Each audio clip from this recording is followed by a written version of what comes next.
4th സെപ്റ്റംബറിന് trade ചെയ്യാൻ ഞാൻ plan ചെയ്യുന്ന ഇമ്പോർട്ടൻറ്റ് ഏരിയകൾ നമുക്ക് നോക്കാം. ബാങ്ക് നിഫ്റ്റിയുടെയും ഫ്യൂച്ചർ ചാർട്ടിലാണ് ഞാൻ നോക്കുന്നത്. കുറച്ച് ദിവസമായിട്ട് മാർക്കിങ്സ് ഇല്ലായിരുന്നു, കാരണം കുറച്ച് ബിസി ആയിരുന്നു, അതുകൊണ്ടായിരുന്നു, സോറി. ഇനി നമുക്ക് കണ്ടിന്യൂസ് പ്ലാൻ ചെയ്യാം, കാരണം ചില ദിവസങ്ങളിൽ മിസ്സായി പോകുന്നതാണ്. പക്ഷേ ഇനി അങ്ങോട്ട് നമുക്ക് മാക്സിമം ചെയ്യാൻ ശ്രമിക്കാം. ഓക്കെ, അപ്പോൾ ഇമ്പോർട്ടൻറ്റ് ഏരിയാസ് നോക്കുന്ന സമയത്ത് ബാങ്ക് നിഫ്റ്റിയുടെ കണ്ടിന്യൂസ് നല്ല ഹ്യൂജ് ന്യൂസ് ഇമ്പാക്റ്റ് ഒക്കെ ഉണ്ട് മാർക്കറ്റിൽ, അല്ലേ? മാർക്കറ്റിൽ ഭയങ്കര നെഗറ്റീവ് ന്യൂസും കാര്യങ്ങളൊക്കെ ഉണ്ട്. അപ്പോൾ മാർക്കറ്റ് നല്ല ബാരിഷ് ആയിരുന്നു. ഓൾറെഡി നല്ല ഗ്യാപ് ഡൗൺ വന്നിട്ട് ഇന്ന് നമുക്ക് ലോസും ആയിരുന്നു ട്രേഡിങ്ങിൽ. ഓൾറെഡി നല്ല ഗ്യാപ് ഡൗണും വന്നു, പിന്നെ അതിനുശേഷം വീണ്ടും താഴേക്ക് തന്നെ വന്നത്. നമുക്ക് അപ്സൈഡ് ലിക്വിഡിറ്റി ഏരിയ എന്ന് പറഞ്ഞാൽ ഈ ഒരു ഏരിയയാണ് ഇപ്പോൾ ഉള്ളത്. അപ്സൈഡ് ലിക്വിഡിറ്റി ഏരിയ ഇത് ടാപ്പ് ചെയ്യുമ്പോൾ 52,873 ഈ ഒരു റേഞ്ച് ടച്ച് ചെയ്യുകയാണെങ്കിൽ നമുക്ക് എന്ത് ചെയ്യാം, ഡൗൺ സൈഡിലേക്കുള്ള ട്രേഡിന് നോക്കാം. പിന്നെ ഡൗൺ സൈഡ് ലിക്വിഡിറ്റി ഏരിയ ഒരുപാട് ലിക്വിഡിറ്റി ഏരിയ മാർക്കറ്റിൽ നിന്ന് എടുത്തിട്ടുണ്ട്, എന്നിട്ട് മാർക്കറ്റ് റിയാക്ട് ചെയ്തില്ല. ഈവൻ 1 ഡേ ഒക്കെ ഇതിന് ഒരുപാട് മുന്നേ എടുത്തിട്ടുണ്ട്. 1 ഡേ എടുത്തിട്ടുണ്ട്. എല്ലാ ലിക്വിഡിറ്റി മാർക്കറ്റ് ഓൾറെഡി ടാപ്പ് ചെയ്തിട്ടുണ്ട്. ഇന്നും ലാസ്റ്റ് ഈ ഒരു ലിക്വിഡിറ്റി എടുത്തിട്ട് മാർക്കറ്റ് ചെറുതായിട്ടൊരു റിവേഴ്സൽ തന്നു. പക്ഷേ മാർക്കറ്റൊന്നും അപ്സൈഡിലേക്ക് പ്രോഫിറ്റ് തരാൻ പറ്റിയൊരു മൂമെൻറ്റം ഇന്ന് തന്നിട്ടില്ല മാർക്കറ്റ്.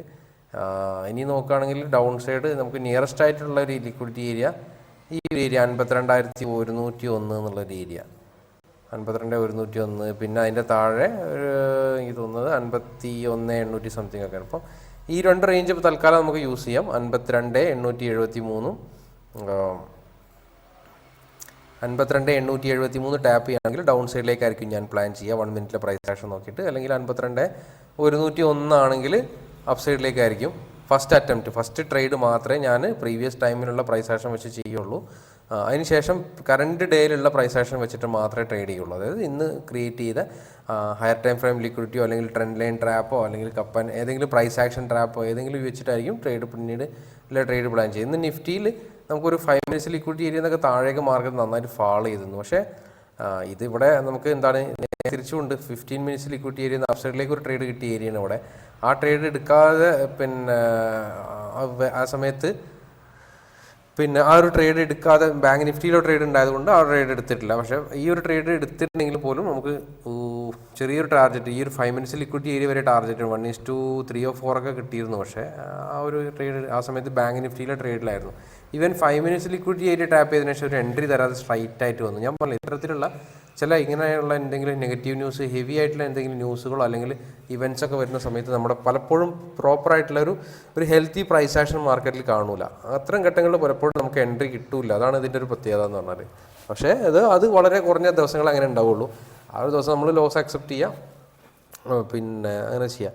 നമ്മളെ ലിക്വിഡിറ്റി ഒക്കെ ടാപ്പ് ഒരു നിഫ്റ്റിയിൽ മാത്രം ഒന്ന് ടാപ്പ് ചെയ്ത് അതിന് ശേഷം മാർക്കറ്റ് സ്ട്രൈറ്റ് താഴേക്ക് വന്നു. നമ്മൾ ടാപ്പ് ചെയ്തതിനു ശേഷം 413 ടാപ്പ് ചെയ്തിട്ട് 200 പോയിന്റ് അടുത്തൊക്കെ നിഫ്റ്റി താഴെ വന്നു. പക്ഷേ ഒരു എൻട്രി പ്രോപ്പറായിട്ട് ഡേലോഗ് എടുത്തതിന് ശേഷം പിന്നെ തന്നു. അപ്പോൾ അതുകൊണ്ട് കൺസിഡർ ചെയ്തില്ല താഴേക്കും. ഓൾറെഡി നമ്മുടെ 2 SL അടിച്ചതിനെ കൊണ്ട് ഇന്നത്തെ ട്രേഡ് അവസാനിപ്പിച്ചു എന്നല്ലാതെ. ഇനി നിഫ്റ്റിയുടെ ഫ്യൂച്ചർ ചാർട്ടിൽ നമുക്ക് നോക്കാം. ഫ്യൂച്ചർ ചാർട്ടിൽ നിഫ്റ്റിയിൽ നോക്കുകയാണെങ്കിൽ പിന്നെ ഡൗൺ സൈഡ് ഏരിയ എന്ന് പറയുമ്പോൾ ഈ ഒരു ഏരിയയിൽ എന്താ പറയുക, ലിക്വിഡിറ്റി ഏരിയ ഉണ്ട് 25,420 ഫ്യൂച്ചർ ചാർട്ടിൽ. അപ്പ് സൈഡ് ആണെങ്കിൽ നമുക്ക് അപ്പ് സൈഡ് ലിക്വിഡിറ്റി ഏരിയ ആയിട്ട് ഈ ഒരു ഏരിയയിൽ പ്രോപ്പർ ഇല്ല എന്നാണ് എനിക്ക് തോന്നുന്നത്. 5 മിനിറ്റ്സ് ലിക്വിഡിറ്റി ഏരിയ ഒരുപാടുണ്ട് നിഫ്റ്റിയിൽ. 5 മിനിറ്റ്സ് ടാപ്പ് ചെയ്ത് താഴെ വരുന്നതെന്ന് അറിയില്ല. ഇനി എനിക്ക് തോന്നുന്നത് ഒരുപാട് മുകളിലേക്ക് വേണമെങ്കിൽ ഇവിടെ കൺസിഡർ ചെയ്യാൻ മതി.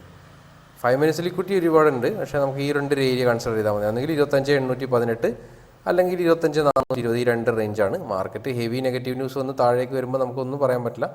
ആ ഒരു സമയത്ത് ചിലപ്പോൾ അപ്പ് സൈഡിലേക്ക്, അത് ഞാൻ പറഞ്ഞത് പ്രോപ്പറായിട്ടുള്ള പ്രൈസ് ആക്ഷൻസ് ഉണ്ടല്ലോ, നമ്മൾ നോർമലി ഡെയിലി മാർക്കറ്റ് ടൈമിൽ കണ്ടുവരുന്ന പ്രൈസ് ആക്ഷൻ നോർമൽ ഡേയ്സിൽ, അത് പലപ്പോഴും ഇങ്ങനെയുള്ള യുദ്ധങ്ങളോ അല്ലെങ്കിൽ എന്തെങ്കിലും വലിയ വലിയ ഇവൻറ്റ്സ് വരുന്ന സമയത്ത് പ്രോപ്പറായിട്ട് വർക്ക് ചെയ്യുന്നതായിട്ട് കാണൂല.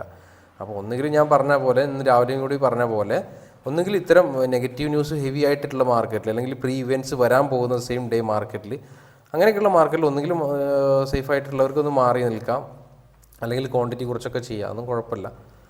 ഏതായാലും ഓവർ ട്രേഡ് ഒന്നും ചെയ്ത് കൊളാക്കരുത്. കാരണം നമ്മൾ പ്രതീക്ഷിക്കാത്ത മൂവ്മെൻ്റ് ആയിരിക്കും അപ്പ് സൈഡും ഡൗൺ സൈഡും.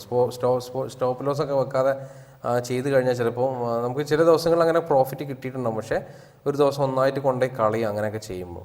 അതാണ് ഇതിൻ്റെ ഒരു പ്രത്യേകത എന്ന് പറഞ്ഞാൽ. നിങ്ങൾക്ക് ഇപ്പോൾ അടുത്തുകൂടെ സെബീൻ്റെ റിപ്പോർട്ട് വന്നല്ലേ, ടഫാണ്, ഭയങ്കര ടഫ് തന്നെയാണ് മാർക്കറ്റിൽ ട്രേഡ് ചെയ്യാൻ. നല്ല ഡിസിപ്ലിനും നല്ല മൈൻഡ് സെറ്റും കാര്യങ്ങളൊക്കെ ക്ലിയർ ആവുന്നവരെ അധികം പൈസ കളയാതെ ട്രേഡ് ചെയ്ത് പഠിക്കുക. അതേതിൽ നിവൃത്തിയുള്ളൂ നമുക്ക്. കാരണം ഡെയിലി മാർക്കറ്റ് കോമ്പറ്റീറ്റേഴ്സ്, നമ്മൾ കോമ്പറ്റ് ചെയ്യുന്ന ഹെവി ടീമുകളുടെ കൂടെയാണ്. അപ്പോൾ അവിടെ നമ്മൾ പ്രോഫിറ്റ് ആവണമെങ്കിൽ നല്ല ഡിസിപ്ലിനൊക്കെ വേണം എന്നുള്ളതാണ്. Anyway, thank you for watching. ഇനി നമുക്ക് നാളത്തെ ലൈവിൽ കാണാം, നാളത്തെ ലൈവ് ട്രേഡിങ് നോക്കാം. ബൈ. ഓക്കെ.